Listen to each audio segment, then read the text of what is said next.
नमस्कार दोस्तों, मैं सूरज लाल संत कबीर विद्यापीठ के इस YouTube चैनल पर आप सभी समस्त छात्र एवं छात्राओं का हार्दिक स्वागत करता हूं।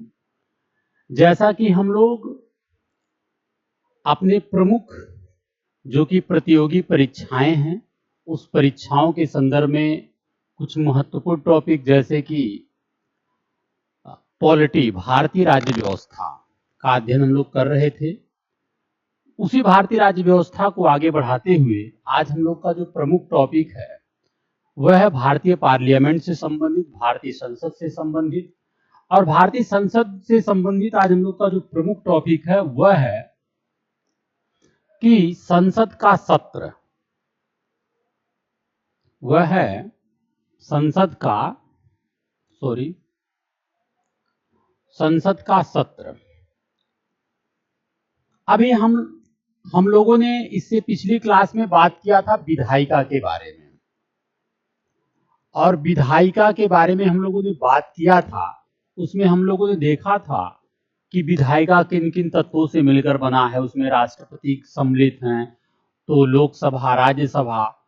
तो हम लोगों ने देखा था लोकसभा क्या होता है, राज्यसभा क्या होता है। ठीक उसी प्रकार आज हम लोग का संसद का सत्र से संबंधित क्लास है। देखिए क्या है कि भारत में साधारणतः वर्ष में 3 बार संसद के सत्र आयोजित होते हैं।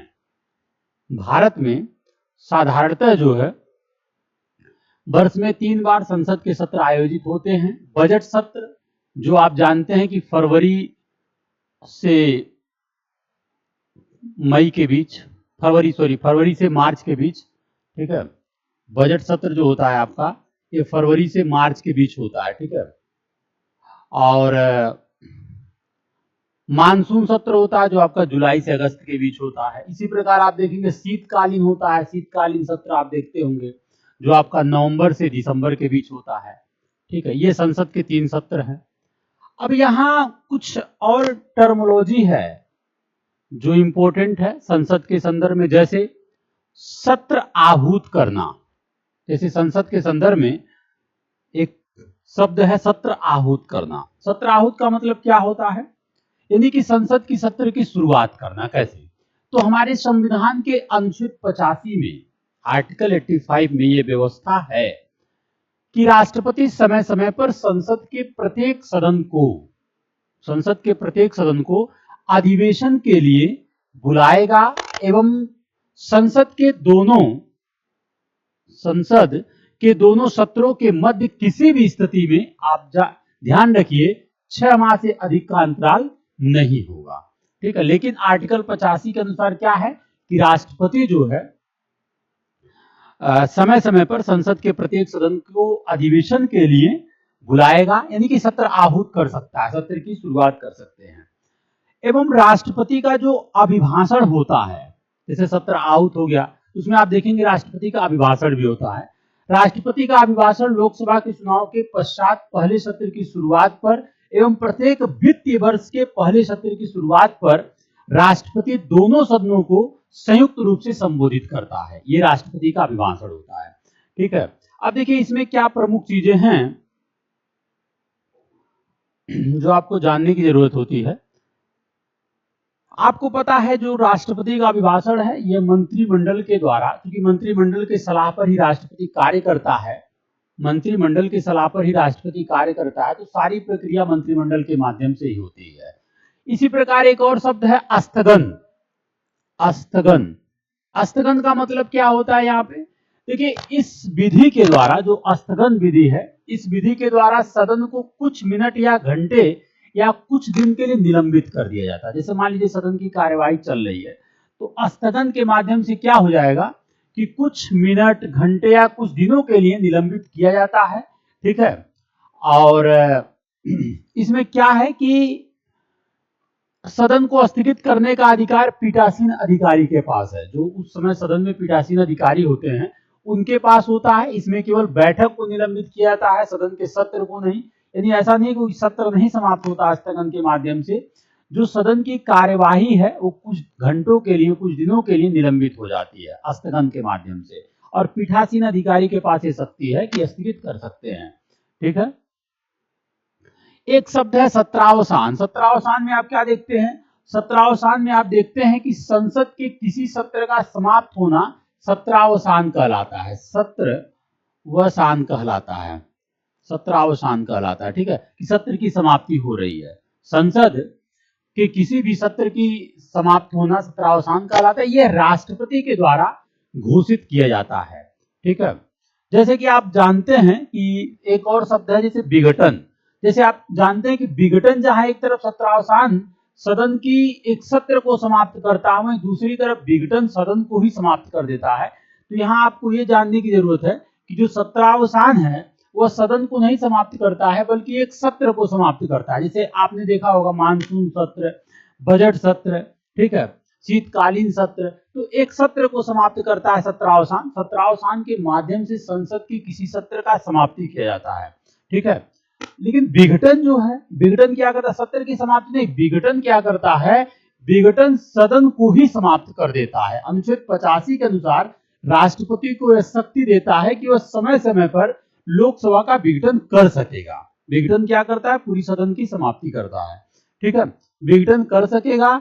ऐसा कार्य राष्ट्रपति मंत्री परिषद की सलाह से ही करता है। ऐसा कार्य जो है राष्ट्रपति किसके सलाह पर करता है? मंत्री परिषद के सलाह पर ही करता है।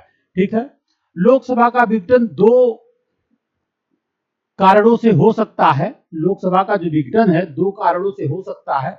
वो क्या क्या है कारण? जैसे कि यदि लोकसभा का कार्यकाल पूरा हो गया हो तब आप विघटन राष्ट्रपति के माध्यम से हो सकता है, या तो ऐसी स्थिति हो कि कार्यकाल पूरा होने से पहले ही कि जब सरकार लोकसभा में अपना बहुमत सिद्ध ना कर पाए। जो भी केंद्र में सरकार है, यदि चूंकि सरकार तब तक है जब तक लोकसभा में बहुमत है, जब सरकार का लोकसभा में बहुमत सिद्ध ना हो पाए, जब सरकार का लोकसभा में बहुमत सिद्ध ना हो पाए, तो ऐसी स्थिति में, ठीक है, ऐसी स्थिति में राष्ट्रपति जो है लोकसभा का विघटन कर सकता है। ठीक है, तो ये विघटन के बारे में था। ठीक है, अब थोड़ा सा बहुत वेरी इंपॉर्टेंट है जो कि आरओ से लेकर के तमाम सारे एग्जाम में खास करके पूछे जाते हैं। इसके जो इम्पैक्ट है, मामला यह है कि विघटन का विधेयक पर क्या प्रभाव पड़ता है। जैसे कोई विधेयक राज्यसभा में है, कोई विधेयक लोकसभा है, दोनों से पारित हो गया, ठीक है, तो क्या प्रभाव पड़ता है इसको भी हम जान लेते हैं। ये इंपॉर्टेंट है। देखिए, संविधान के अनुच्छेद 107 में जो विघटन विधेयक के बारे में बताया गया कि जो विघटन से संबंधित विधेयक है कि यदि सदन की समाप्ति हो जा रही है, उस संदर्भ में अगर विघटन हो जा रहा है तो 107 में बताया गया है कि क्या इसके प्रावधान है।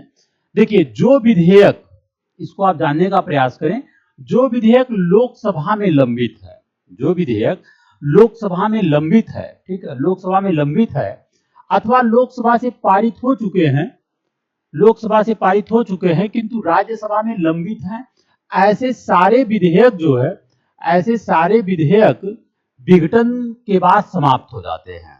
ठीक है, जो भी विधेयक लोकसभा में लंबित है अथवा लोकसभा से पारित हो चुका है, ठीक है, किंतु राज्यसभा में लंबित है, ऐसे सारे विधेयक विघटन के बाद समाप्त हो जाते हैं। ये बात इंपॉर्टेंट है। अच्छा, जो विधेयक जो आप देखेंगे कि राज्यसभा से शुरुआत हुआ है, राज्यसभा में ही लंबित है, ऐसा कोई विधेयक जिसकी शुरुआत राज्यसभा से हुआ है और राज्यसभा में ही लंबित है किंतु लोकसभा द्वारा पारित नहीं किया गया है, वह विधेयक क्या है? वह विधेयक विघटन के बाद समाप्त नहीं होते हैं। अगर कोई विधेयक जो है राज्यसभा से शुरू हुआ है और राज्यसभा में ही लंबित है किंतु लोकसभा ने इसको पारित नहीं किया है, तो सदन का विघटन के बाद भी समाप्त नहीं होता है। यह महत्वपूर्ण बातें हैं। ठीक है, इसके साथ साथ ये भी इंपॉर्टेंट है, राष्ट्रपति के पास भेजा गया विधेयक, राष्ट्रपति के पास जो है भेजा गया विधेयक, राष्ट्रपति के पास भेजा गया विधेयक क्या है? राष्ट्रपति के पास भेजा गया विधेयक यदि राष्ट्रपति द्वारा पुनः विचार के लिए, राष्ट्रपति के पास अगर कोई विधेयक भेज दिया गया और राष्ट्रपति के द्वारा पुनः विचार के लिए वापस लौटाया जाता है, तो ऐसा विधेयक लोकसभा के विघटन के पश्चात खत्म नहीं होगा। यानी कि अगर सदन से कोई विधेयक पास हो गया है, लोकसभा राज्यसभा से राष्ट्रपति के पास भेजा जाता है, अब राष्ट्रपति जो उसे पुनः विचार के लिए लौटा दिया जाता है और सदन का विघटन हो जाता है, तो क्या वह विधेयक समाप्त होगा? नहीं होगा। ये इंपॉर्टेंट बात है। ठीक है,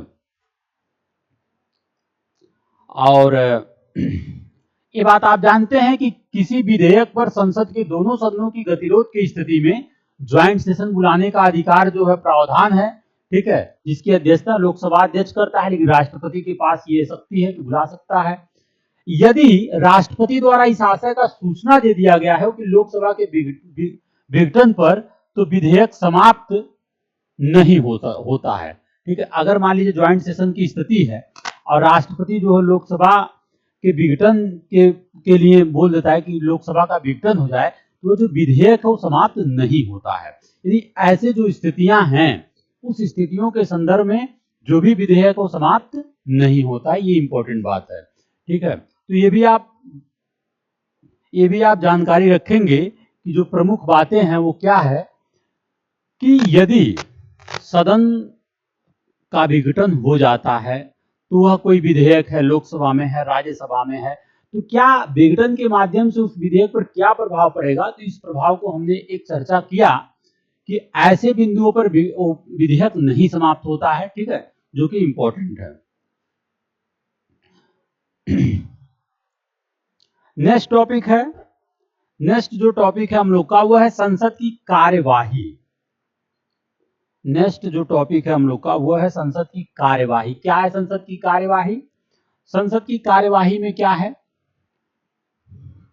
देखो संसद की कार्यवाही में कई बिंदु आते हैं, जैसे प्रश्नकाल। प्रश्नकाल जो संसदीय कार्य प्रणाली का जो पहला घंटा होता है ना, वो प्रश्नकाल का होता है, जो आप देखेंगे 11 से 12 बजे तक का होता है ये प्रश्नकाल। इसमें क्या होते हैं, जो संसद के पार्लियामेंट के जो मेंबर हैं, संसद के जो सदस्य हैं, वो सदस्यों द्वारा मंत्रियों से प्रश्न पूछते हैं, ठीक है। जो मंत्री हैं उनसे क्या करते हैं, प्रश्न पूछते हैं। और ये प्रश्न कई प्रकार का पूछा जाता है, जिसमें आप समझ सकते हैं कि जैसे तारांकित प्रश्न होता है, जो स्टार क्वेश्चन, स्टार होता है, स्टार क्वेश्चन, तारांकित प्रश्न। तारांकित प्रश्न ऐसे प्रश्नों का उत्तर मंत्री को मौखिक रूप से देना पड़ता है।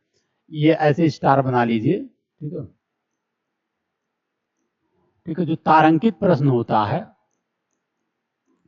तारांकित प्रश्न में क्या होता है, तारांकित प्रश्न में जो मंत्री होते हैं, ठीक है, जब पूछा जाता है प्रश्न, उनको जो है मौखिक रूप से देना होता है। और इन प्रश्नों पर अनुपूरक प्रश्न पूछे जाने की भी अनुमति होती है कि आप अगर उनके जवाब में कोई प्रश्न पूछना चाहते हैं, जैसे वो प्रश्नों का मौखिक जवाब दे रहे हैं, तो आप भी उनसे उससे संबंधित क्वेश्चन और पूछ सकते हैं, ठीक है। ये तारांकित प्रश्न में होते हैं। अतारांकित प्रश्न में क्या होता है, अतारांकित प्रश्न ऐसे प्रश्नों का उत्तर मंत्री द्वारा लिखित रूप से दिया जाता है। अतारांकित में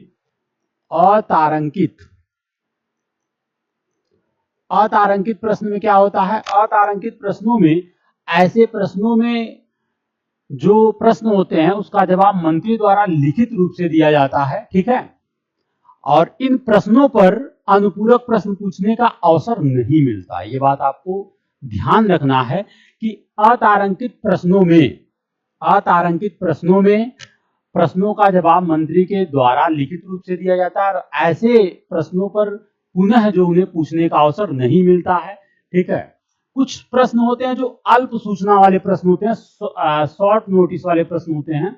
ऐसे प्रश्नों का संबंध किसी लोक महत्व के तात्कालिक विषय से होता है, और इनका जवाब क्या मौखिक रूप से दिया जाता है। जो तात्कालिक विषय है किसी लोक महत्व के संदर्भ में, ठीक है, तो अल्प सूचना वाले प्रश्न होते हैं जिनका जवाब, ठीक है, मौखिक दिया जाता है। ये भी इंपॉर्टेंट है आपकी जानकारी के लिए। अच्छा, इसके बाद का जो स्थिति है प्रश्नकाल के बाद जो समय आता है, ठीक है, प्रश्नकाल के बाद जो तुरंत का समय आता है वह शून्यकाल कहलाता है, ठीक है। प्रश्नकाल के बाद जो समय आता है शून्यकाल, ठीक है। प्रश्नकाल के तुरंत बाद 12 बजे से 1 बजे तक का जो समय आता है उसे हम लोग क्या कहते हैं, शून्यकाल कहते हैं, ठीक है। ये भी इंपॉर्टेंट है। अब हम लोग थोड़ा सा प्रस्ताव पे बात करते हैं कि कुछ प्रस्ताव भी सदन में लाए जाते हैं, ठीक है। तो खास करके लोकसभा के संदर्भ में कुछ प्रस्ताव, जैसे विश्वास प्रस्ताव। विश्वास प्रस्ताव कब लाया जाता है, देखिए, विश्वास प्रस्ताव मंत्री परिषद की ओर से लोकसभा में प्रस्तुत किया था, जिसकी सरकार है, ठीक है, जिस पार्टी की सरकार है लोकसभा में, ठीक है, तो सरकार की तरफ से किसी मंत्री की तरफ से, ठीक है, किसी मंत्री की तरफ से लोकसभा में प्रस्ताव लाया जा सकता है, जिसका वर्णन संविधान के अनुच्छेद 75 के अनुसार बताया गया है। यह अनिवार्य है कि मंत्रिपरिषद को लोकसभा का विश्वास हासिल होना चाहिए। अगर विश्वास प्रस्ताव भी हासिल, अगर मंत्रिपरिषद को लोकसभा का विश्वास नहीं हासिल है तब भी सरकार गिर जाती है, आपको पता है। इसके लिए अविश्वास प्रस्ताव है, ठीक है। तो ये इंपॉर्टेंट है कि आप जो है विश्वास प्रस्ताव लोकसभा में लाया जाता है, ठीक है, किसी मंत्री के माध्यम से लाया जाता है, ठीक है। और इसी प्रकार अनुच्छेद 75 में के ही विचारधारा में अविश्वास प्रस्ताव को भी रखा गया है। अविश्वास प्रस्ताव ये भी लोकसभा में लाया जा सकता है। और देखो, इसमें भी क्या है, लोकसभा में इसको भी स्वीकार करने का कारण बताना आवश्यक नहीं है कि हम लोकसभा में क्यों ला रहे हैं। अविश्वास प्रस्ताव लाने के लिए लोकसभा में इसको स्वीकार करने के लिए कारण बताना आवश्यक नहीं है, ठीक है। और इस अविश्वास प्रस्ताव लाने के लिए लोकसभा में कम से कम 50 सदस्यों का समर्थन जरूरी है। अविश्वास प्रस्ताव लाने के लिए सरकार के खिलाफ कम से कम लोकसभा में जो है 50 सदस्यों का समर्थन जरूरी है। और लेकिन ये कौन लाता है, ये विपक्ष किसी सदस्य द्वारा लाया जाता है। ये जो विपक्ष के सदस्य होते हैं, ठीक है, सरकार में जो विपक्ष की भूमिका निभाते हैं, तो विपक्ष के किसी सदस्य के द्वारा अविश्वास प्रस्ताव लाया जाता है, ठीक है। और आपको पता है कि अविश्वास प्रस्ताव पारित होने के बाद सरकार गिर जाती है, ठीक है। इसके बाद आता है निंदा प्रस्ताव। निंदा प्रस्ताव, देखिए, ये प्रस्ताव भी लोकसभा में लाया जा सकता है। निंदा प्रस्ताव जो है, ये प्रस्ताव भी आप लोकसभा में ही ला सकते हैं, ठीक है। यह भी विपक्ष की किसी सदस्य द्वारा पेश किया जाता है। इसे भी स्वीकार करने का कारण बताना आवश्यक नहीं है। तो चाहे आप विश्वास प्रस्ताव देख लीजिए, चाहे आप अविश्वास प्रस्ताव देख लीजिए, चाहे निंदा प्रस्ताव देख लीजिए, ठीक है, तीनों का संबंध लोकसभा से ही है। लेकिन विश्वास प्रस्ताव किसी मंत्री के द्वारा लाया जाता है, लेकिन वो जो है अविश्वास, ये विपक्ष के किसी दल के द्वारा लाया जा सकता है, किसी सदस्य के द्वारा लाया जा सकता है। उसी प्रकार आप निंदा प्रस्ताव, ये भी किसी सदस्य के द्वारा विपक्ष के ही लाया जा सकता है, ठीक है।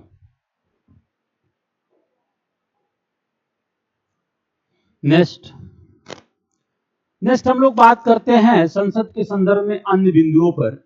उसमें है संसदीय विशेषाधिकार। क्या है? संसदीय विशेषाधिकार।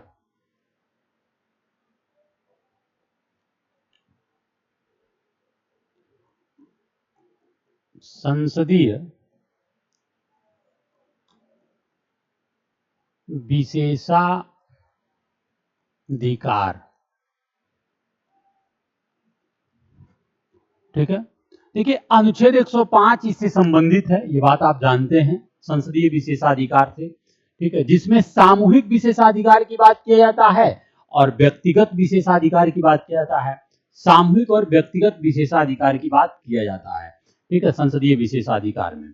सामूहिक विशेषाधिकार के अंतर्गत आप देखते हैं कि किसी भी सदस्य को बहस और कार्यवाही के प्रशासन और प्रशासन को रोकने का प्रावधान किया गया है, ठीक है, कि बाहर के व्यक्तियों को जानकारी न हो जो भी बहस से संबंधित संसद में हो रहा है। तो ये सामूहिक विशेषाधिकार है। देखिए, संसदीय विशेषाधिकार में विशेष तरीके से जो संसद के पार्लियामेंट के मेंबर हैं, चाहे लोकसभा के हैं चाहे राज्यसभा के, उनके विशेष अधिकारों के बारे में बात किया गया है। उनको, जैसे आप देखेंगे, गवाही के लिए, कुछ सिविल मामलों में अदालत में जाने के लिए रोक लगा दिया गया है। तो ऐसे जो उनके खिलाफ कुछ जो उनका विशेषाधिकार, जो बहस कर रहे हैं संसद में, जो भी बहस टिप्पणी हो रहा है, उसको आप बाहर नहीं, उसका प्रकाशित नहीं कर सकते। तो जो संसद के मेंबर हैं उनके कुछ विशेष अधिकार के बारे में बात किया गया है। सामूहिक बात किया गया है और व्यक्तिगत बात किया गया। सामूहिक में आप देखेंगे कि ये लोग बाहरी व्यक्तियों को सदन से बाहर निकालने का अधिकार रखते हैं। अपने बहस और कार्यवाही के संबंधित में वो अपना सदन के ही अंदर उसको बनाए रखने के लिए अधिकार रखते हैं कि उस पर कोई बाहर का कोई टिप्पणी ना करने पाए, ठीक है। तो ये है। व्यक्तिगत विशेषाधिकार में आप देखेंगे कि इसमें संसद के सदस्यों को सत्र के दौरान, इसमें जो व्यक्तिगत विशेषाधिकार है, इसमें आप देखेंगे कि संसद के सदस्यों को संसद के दौरान, सत्र के दौरान या उससे 40 दिन पहले या 40 दिन बाद तक गिरफ्तार नहीं किया जा सकता, लेकिन ऐसा सिविल मामलों में किया जाता है। ऐसा जो सिविल मामलों में किया जाता है, आपराधिक मामलों में नहीं, ठीक है। यानी कि जो संसद का सदस्य है उसको संसद के सत्र से 40 दिन पहले या 40 दिन बाद तक गिरफ्तार नहीं किया जा सकता, लेकिन ऐसा सिविल मामलों में किया जाता है, ठीक है। अनुच्छेद 105 में यह भी प्रावधान है कि संसद की प्रक्रिया और अस्थायी आदेशों के अंतर्गत संसद में अभिव्यक्ति की स्वतंत्रता होगी। उनके द्वारा बोला गया, बहस किया गया, उसकी स्वतंत्रता होगी, अपने हिसाब से वो लोग कार्य कर पाएंगे। यह भी आपका संसदीय विशेषाधिकार में व्यक्तिगत विशेषाधिकार के अंतर्गत आता है, ठीक है।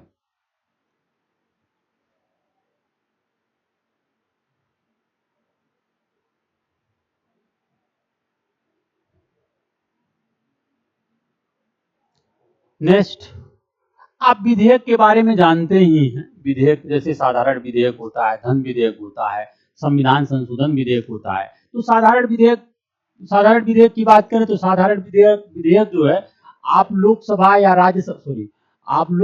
राज्यसभा में कहीं ला सकते हैं। साधारण विधेयक आप किसी भी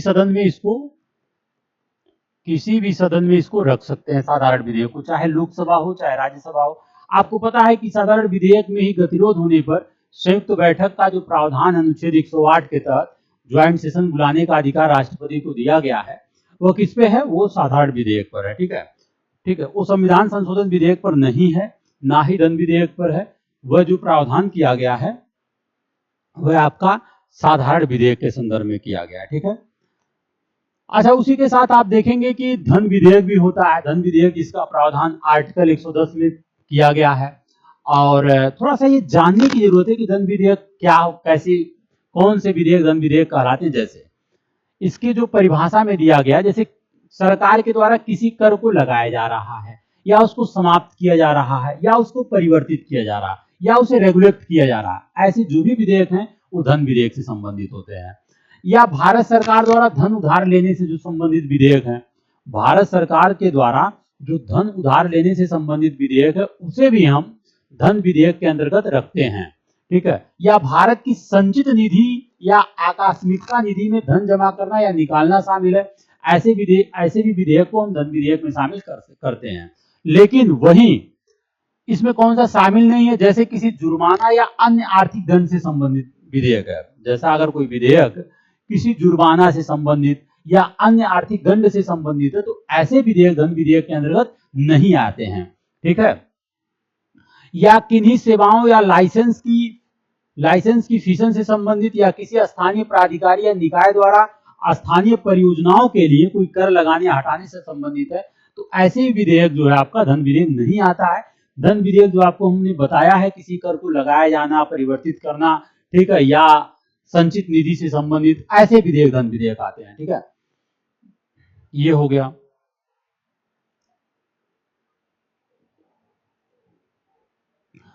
जैसे आप जानते हैं कि धन विधेयक का जो निर्धारण होता है वो लोकसभा अध्यक्ष करता है। और आप जानते हैं कि धन विधेयक जो है राष्ट्रपति की सिफारिश से केवल लोकसभा में प्रस्तुत किया जा सकता है, ठीक है। इस विधेयक के मामले में राज्यसभा के पास बहुत ही सीमित शक्ति है। आपको पिछले क्लास में हमने बताया है, मात्र उनके पास 14 दिन का ही ये शक्ति दिया गया कि 14 दिन तक आप विधेयक को रख सकते हैं, उसके बाद आपको लौटाना ही पड़ता है, ठीक है। अच्छा, इसी प्रकार आप देखेंगे वित्त विधेयक भी होता है। एक जो है वित्त विधेयक भी होता है, ये भी इंपॉर्टेंट है। एक जो है वित्त विधेयक होता है, ये क्या है? देखिए, वित्त विधेयक क्या है? वे सभी विधेयक जिनका संबंध वित्तीय मामलों से है वो वित्तीय विधेयक होता है। वे सभी विधेयक जिनका संबंध वित्तीय मामलों से है वो वित्तीय, किंतु हर वित्त विधेयक धन विधेयक नहीं होता है। जैसे देखिए, धन विधेयक है, ये जो है, ये डायग्राम के माध्यम से देखिए, छोटा वाला धन विधेयक है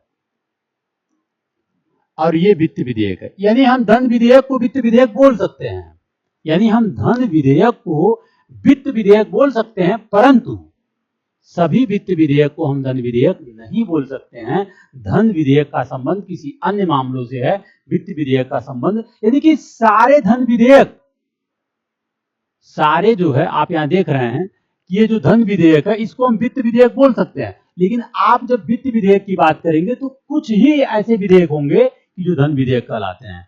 तो ये आप कह सकते हैं कि हर वित्त विधेयक धन विधेयक नहीं है, ये इंपॉर्टेंट है। ठीक है, ये रह गई बात।